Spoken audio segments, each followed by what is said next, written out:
As you know, early voting is now underway. And so I'm wondering, what is your message to Democratic primary voters in this final push for Election Day? Well, first of all, I'm so grateful for the voters for putting me in this runoff. You know, we started off with 9 people and now we're down to 2. There has been over 2 million at this point, somewhere like 2.5 at this point, spent on behalf of my opponent, Crockett, really funded by a super PAC. And one person, and that's Sam Bankman-Fried, who lives in the Bahamas, and he's never ever stepped foot in this district. And we know now what this is about. This has come down to the cryptocurrency industry, and they're trying to buy influence in Washington, D.C., and literally buying members of Congress. And so I'm just happy to be in this runoff, in that voters were able to have another opportunity to take a look at this race. Now it's down to just 2 of us. And so voters don't have to navigate through 9 people. And what we're seeing is that the momentum is really palpable on the ground here. Senator Royce West has endorsed me. Rafael Anchia came on board as well.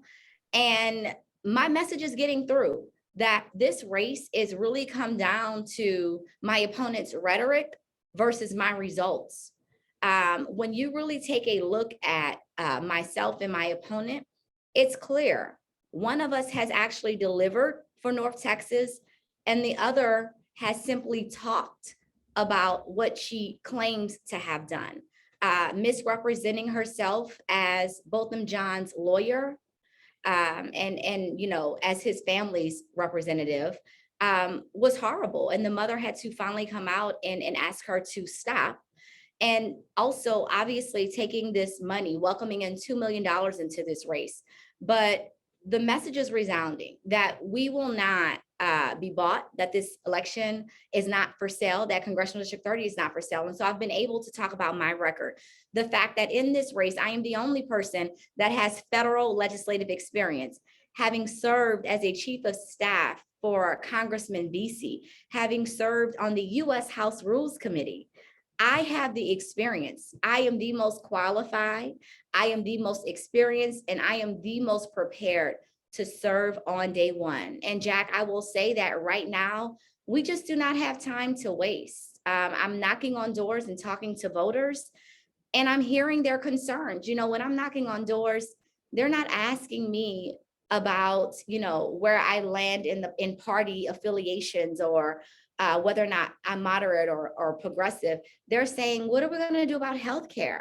What are we going to do about jobs? I can't afford childcare. I'm having some serious conversations with voters at the doors, and that's what this is about. Results. People want results. So let me ask you, because you said a lot there, so let's break down a couple of things. So first, as it relates to that third party that has been donating to Jasmine Crockett's campaign, that is supposed to be completely separate.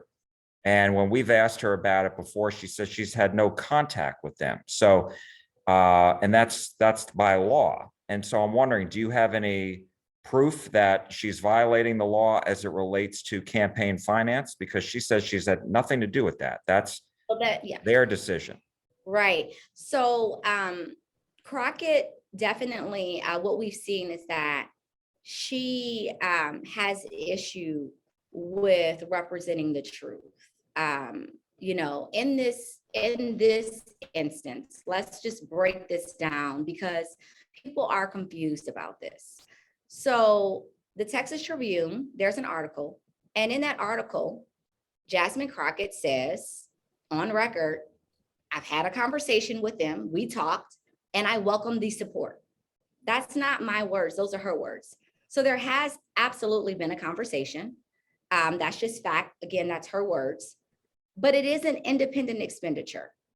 When Democrats talk about ending Citizens United, we're talking about a Supreme Court decision called Citizens United, which allows for one person to be able to come into a political race, an election, and essentially spend as much money as their heart desires. as Democrats, we say that we are against this. We hear it over and over again in Citizens United. That is what we're seeing in this race. So what has happened is that you have Sam Bankman-Fried. It's not a group of people. We're talking about one person. The disclosure was not available in the first round of this race, but since we're in the primary now and time has passed, we have seen disclosures. And we know now that Sam Bankman-Fried essentially spent $2 million of his own money on her behalf. That means that Crockett did not need to buy TV. That means that Crockett did not have to buy radio or mail because so much of it was already paid for. Now, in real life, that means that you probably owe someone something. That's how the real life works. If someone does something that huge on your behalf, right, then of course there's been a conversation. And so I'm not saying that she's violating the law. What I am speaking about right now is that what we want for our district?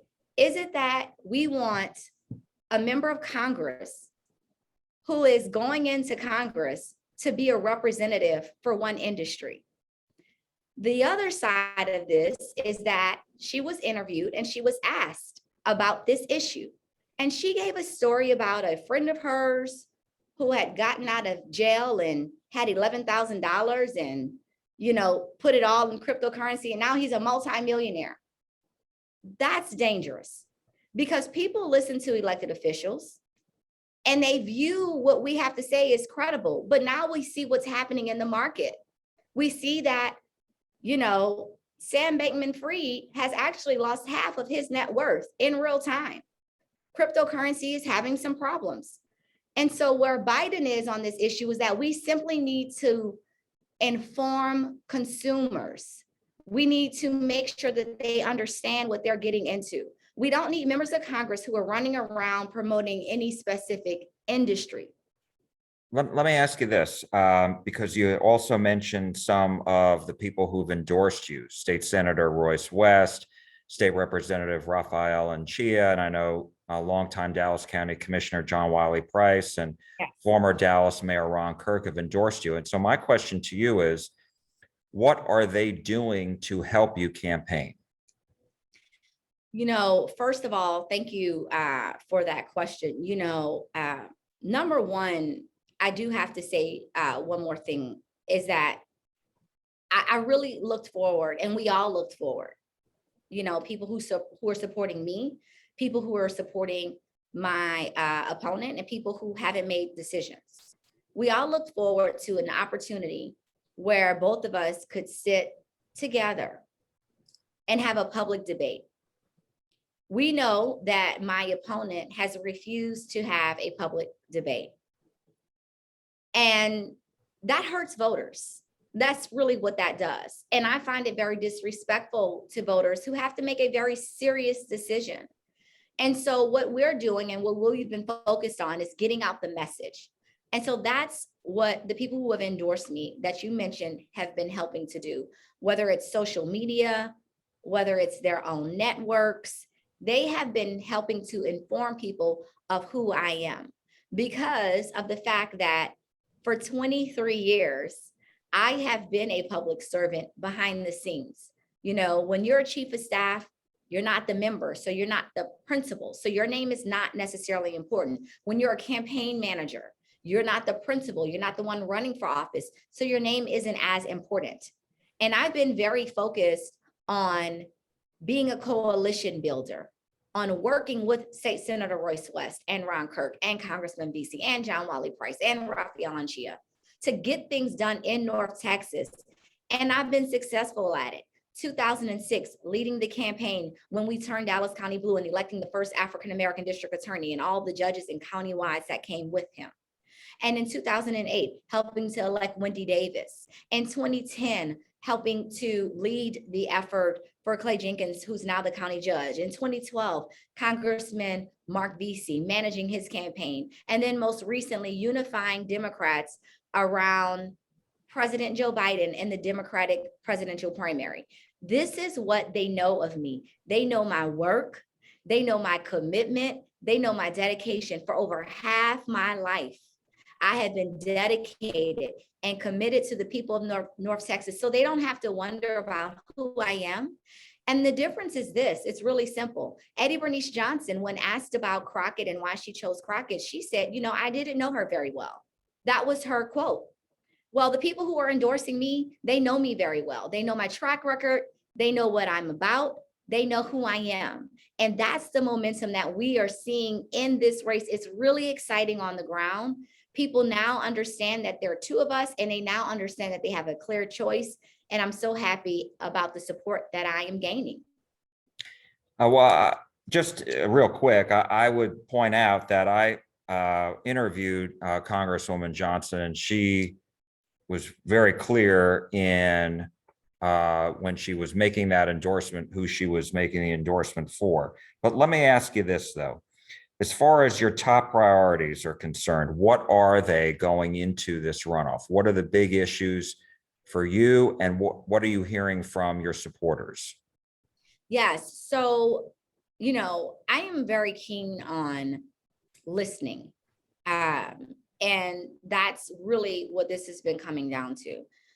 We're hearing all across the district, whether I'm in Joppy or Pleasant Grove or South Dallas or Oak Cliff or DeSoto, that people want to get back to work, and that inflation, it is hard on our families.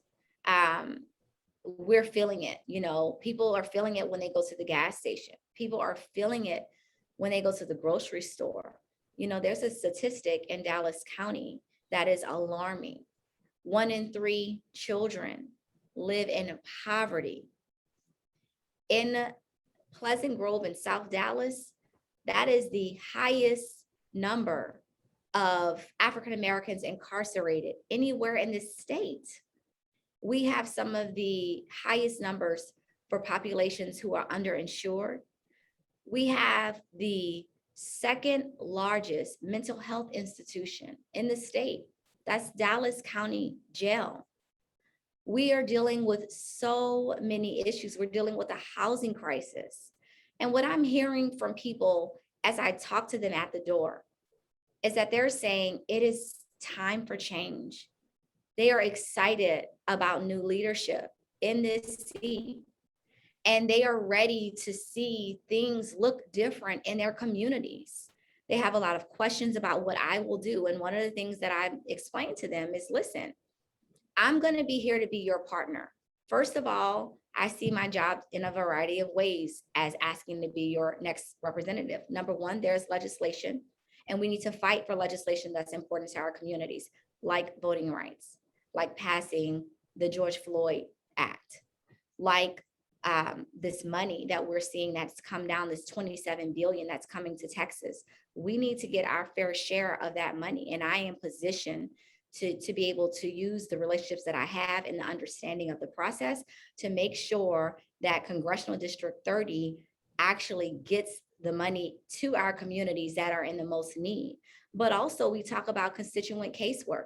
People, and this is what's always shocking to me. They don't even understand that if they have a problem with Medicare, they can call their member of Congress. If they have a problem with Social Security, they can call their member of Congress. If they have an issue with the Veteran Affairs Department, they can call their member of Congress. So Jack, a lot of what I've been doing is been educating, honestly, educating the voter on what it means to have a partnership with your member of Congress and why this office is important. I've been doing a lot of that at the doors. And so, I'm looking forward to being able to represent the district and fight for that portion of the $27 billion. But I'm also very keen about manufacturing. We know that 74% of computer chips are made in East Asia. Biden now has a plan to bring in manufacturing jobs. We see what's happening in Ohio. Congressional 30 is ready for those jobs. We have a lot of land here.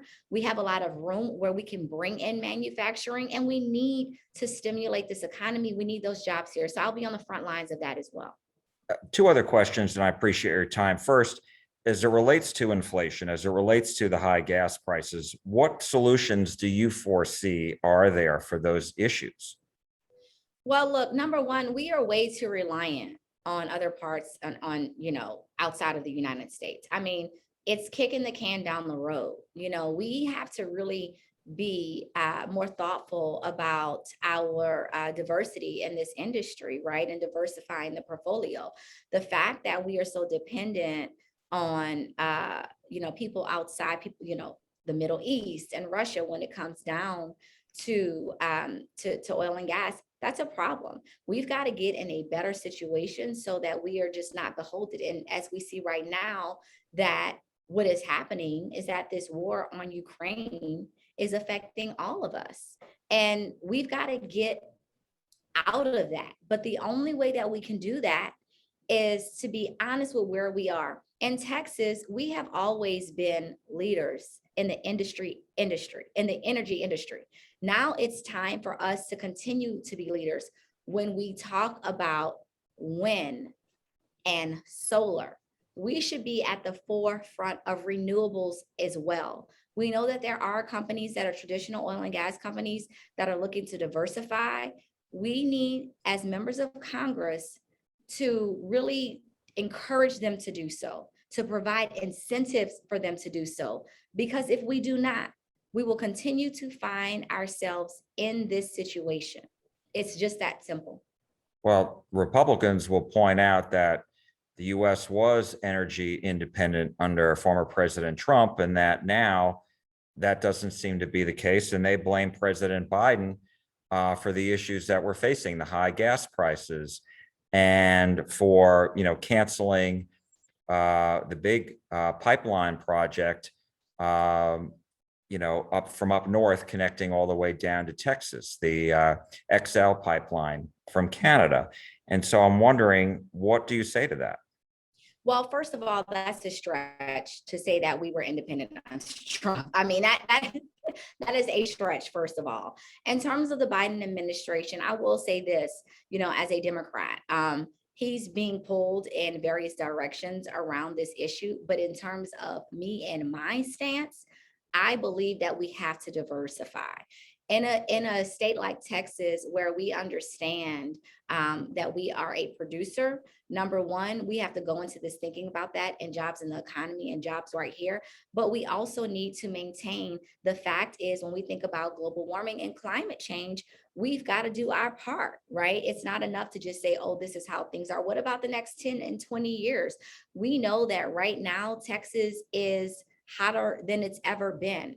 And it's not cooling down anytime soon if we continue on with our habits that we have today. So we've got to make some changes, but I'm willing to work with my Democratic colleagues as well as Republican colleagues around real solutions to these issues, because we are going to have to solve this problem together.